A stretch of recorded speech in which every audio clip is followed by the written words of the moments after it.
Kethi Nkosi thuba likhona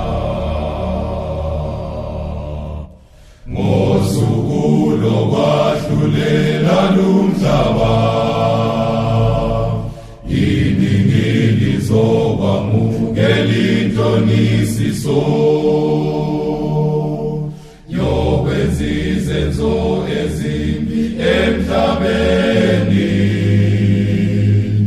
ngokubhujiswa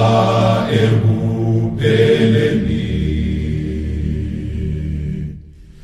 uzolikhumbula leli lizwi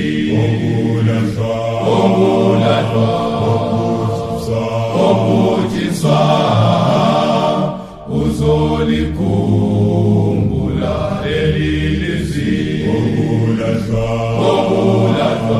kethi Nkosi thuba likhona Jesu esehlane Jerusaleme nja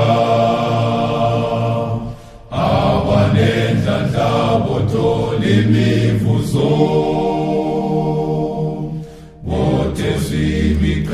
imqele enkazimlo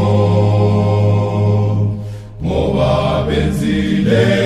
intando kaThixo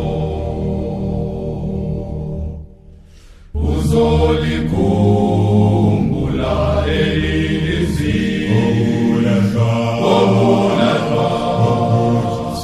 okubhujiswa uzolikhumbula okulahlwa kethi Nkosi thuba likhona kethi Nkosi thuba